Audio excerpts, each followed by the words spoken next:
Hey everybody, I got some shenanigans stories for you.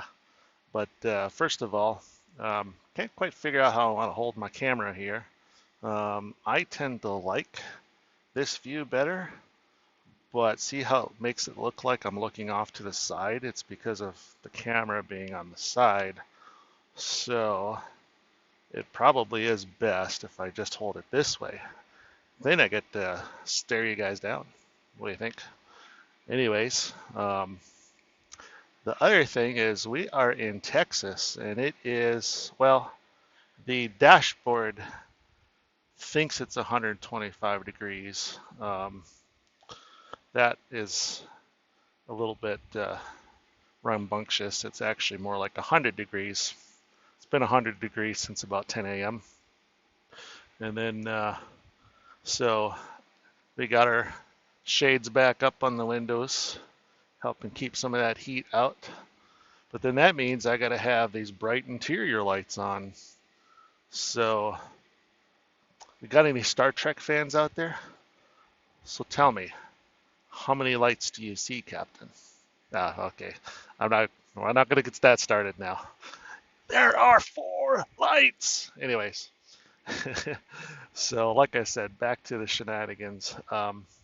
So last time we left off, we had gotten our 100,000 mile service done at the TA, and what I didn't know at the time and what I hadn't told you was that well, we needed to get the air filter.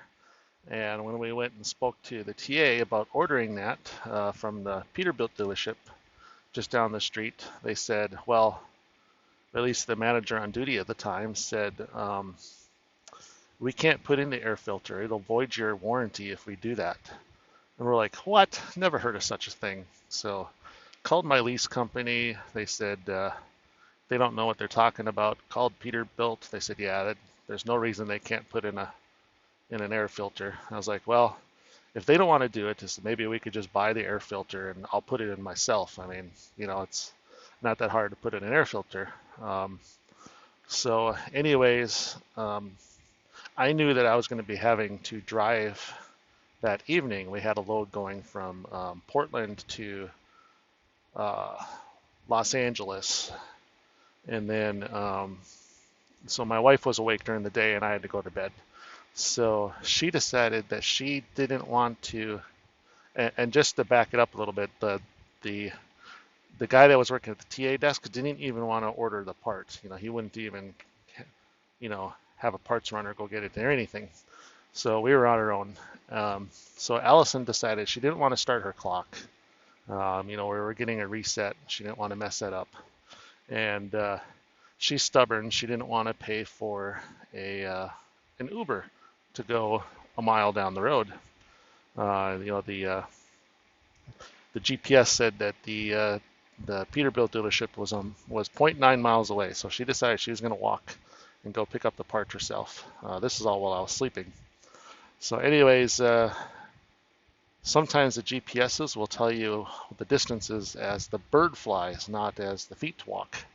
So that zero point 0.9 miles ended up being 2 miles. So she walked 2 miles there, and then she said she had to walk back with a rather large box containing the what do you call it? The air filter.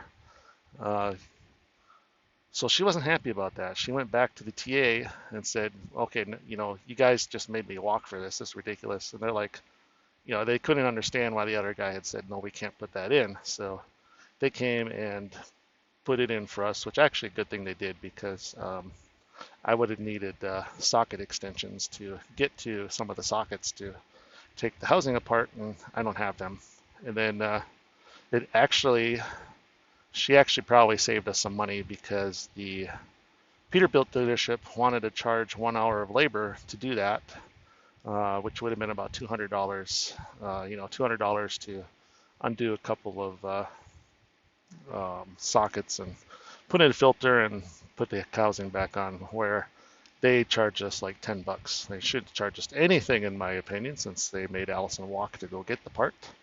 But anyways, that shenanigans. Now,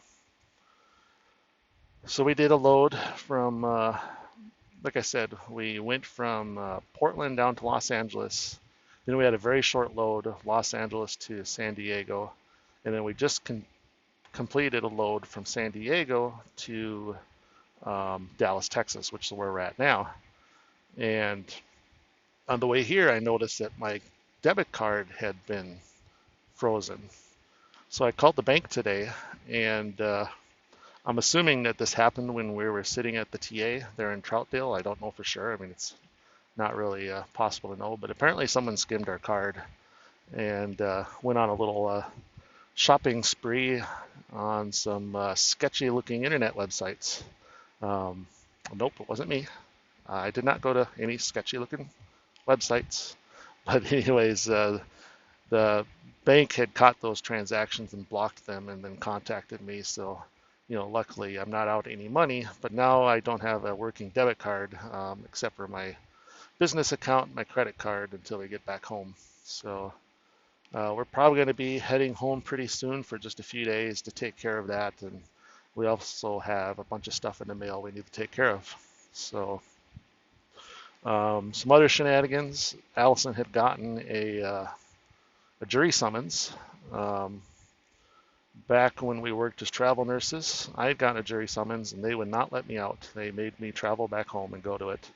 However, they let Allison out, so that was pretty nice actually. Even though I'm a little bit jealous that she got let out, but I couldn't.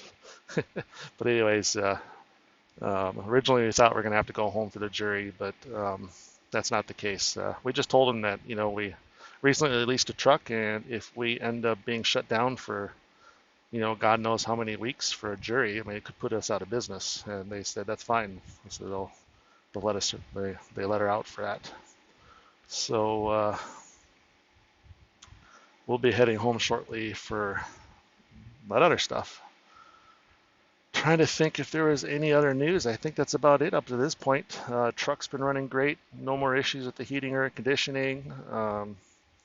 Seems to be running top shape. Hopefully hopefully the truck's pretty well broken in now. Like I said before, I think, about 100,000 miles is when you kind of figure out what the gremlins are, your trucks, and get them worked out. And then, hopefully now through the end of the warranty period, it'll just be routine maintenance and things like that. So anyways, that's it for now. Have a good day. Bye-bye.